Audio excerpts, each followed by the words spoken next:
يدور نقاش في الساحة الفلسطينية حول وقف النائب العام بث مسلسل كوميدي على شاشة تلفزيون فلسطين التابع للسلطة الفلسطينية.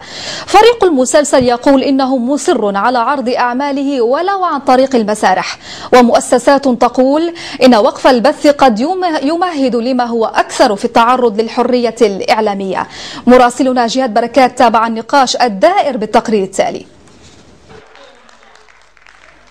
عرض مسرحي كوميدي يقدمه هنا في الخليل فريق مسلسل وطن على وتر، الذي أوقف بثه النائب العام عن شاشة تلفزيون فلسطين لما وصف بمهاترات لفظية وإسفاف بالكلمات. لكن فريق المسلسل يقول إن عرضه سيستمر للحفاظ على حرية الرأي. هذه التجربة يعني قتلوها من مهدها. أنا برأيي بتوقع انه لا، انا بحكي لهم انه هم مخطئين، لانه احنا كوطن على وتر استمرينا بالساحات وبالمسارح وبنعرض للناس ونفس النمط ونفس النهج. قرار النائب العام والنقاش الدائر حول المسلسل كان حاضرا في رام الله بورشة العمل هذه، فالشكوى ضد المسلسل وصلت النائب العام من جهات عدة، بينها نقابات الأطباء والوظيفة العمومية والشرطة، وحصد انتقادات كثيرة. طبعا هذول الكتاب عندهم ازدواجية مطلقة بين حرية الرأي والتعبير، ازدواجية هائلة. يعني إذا الحلقة ضد حماس بصفق لها، بنبسط عليها، حتى لو بتطلع إسماعيل هنية جنب هيفاء وهبي. إذا الحلقة ضد الشعبية وبتطلع مسوكرجية بنبسط عليها وبصفق لها. شيء غريب. يدافع تلفزيون فلسطين عن نفسه هنا بعد كم كبير من الانتقادات والمقالات، والتي لم تقتصر على المسلسل بل شملت السياسة العامة ومدير هيئة الإذاعة والتلفزيون ياسر عبد ربه. إن نحكي إنه إحنا ممنوع يفاوض عنا واحد سقفه جنيف، هذا لا يمكن أن يبث على تلفزيون فلسطين. لذلك بدكم تعرفوا أن التلفزيون مخطوف، ليس تلفزيون فلسطين وإنما تلفزيون ياسر عبد ربه. فهذا إما نسميه تلفزيون ياسر عبد ربه، وإما أن يبقى تلفزيون الشعب الفلسطيني بتشكيل مجلس إدارة من كل الأحرار. الهجوم على التلفزيون الرسمي ومسلسل وطن على وتر اعتبره البعض جولة من محاولات أوساط في حركة فتح إبعاد عبد ربه عن إدارة المؤسسة. خير سيدي، خلعني حلقة. خلعوك حلقة سيدي؟ سجل عندك. حاضر سيدي، سجل عندك. أنا النائب العام. أنا النائب العام. أرفع قضية لأنا النائب العام. مسلسل توقع بإحدى حلقاته التحول للتمثيل الصامت بعد الانتقادات والدعاوى القضائية. نقابة الصحفيين اعتبرت الأمر تعديا على الحريات التي انتهكت 72 مرة في الضفة والقطاع هذا العام من جهات رسمية ومؤسسات حقوقية كالهيئة المستقلة لحقوق الإنسان بطريقها للمتابعة القضائية، لكي لا يكون الأمر سابقة بالتدخل النائب العام في الإعلام. نقاش قد يستمر حول مسلسل وطن على وتر والتلفزيون الرسمي، يعتبره التلفزيون دليلا على النجاح، فيما يعتبر آخرون قرار النائب العام تعديا على الحريات. جهاد بركات لفلسطين اليوم، رام الله، فلسطين المحتلة. أعزائي المشاهدين، لتسليط الضوء على موضوعنا هذا معنا ينضم من رام الله عبر الأقمار الاصطناعية مدير مركز الدفاع عن الحريات السيد حلمي الأعرج. سيد حلمي، هل تعتقد أن أسباب المنع مقنعة؟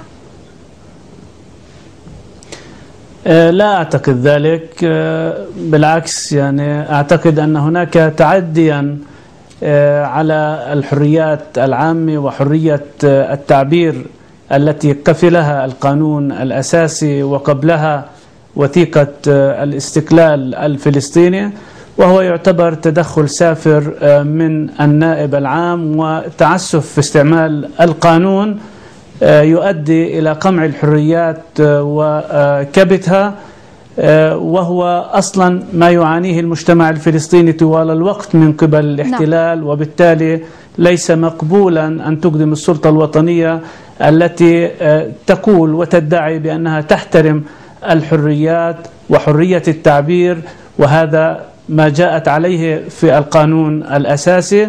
الآن عندما يتخذ النائب العام قرارا من هذا القبيل، إنما هو يتعدى على القانون الأساسي، وهو أمر مرفوض من قبل غالبية أبناء الشعب الفلسطيني وقواه الحية وفصائله الوطنية، التي هي أيضا تعرضت للنقد من قبل يعني وطن على وتر.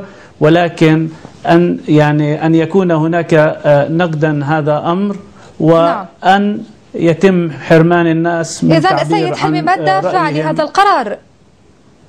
ما الدافع لهذا القرار؟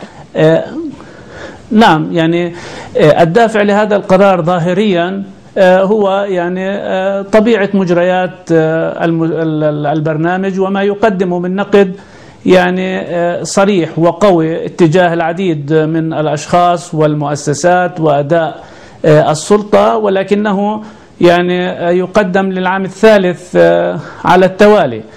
بالحقيقة يعني هذا يعتبر تطاول على الحريات، ولا سبب ولا مبرر ينبغي أن يساق لإقناع الجمهور بمثل هذا القرار. ولذلك هناك استياء يعني واسع في الشارع الفلسطيني رغم أي ملاحظات. بالحديث عن الحريات سيد حلمي، ما تأثير هذا القرار على الحرية الإعلامية؟ هذا يعني أمر مزعج وخطير. هذا فيه مساس مباشر بالحريات وحرية التعبير، وفيه مس ب يعني مواد القانون الأساسي المادة 19 والمادة 27 منه.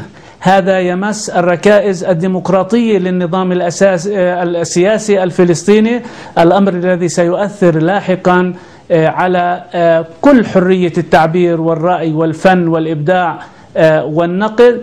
وهذا سابق أن يتدخل النائب العام بهذا الشكل السافر اتجاه يعني ظاهرة من هذا القبيل، علما أن من حق من يتم نقده وبرأيه أنه قد تعرض للذم والقدح والتشهير أن يلجأ إلى القراءة. نعم سيد حلمي، ما هي الرسالة التي أرادت أسرة البرنامج إيصالها عبر تحويلها إلى العرض المسرحي؟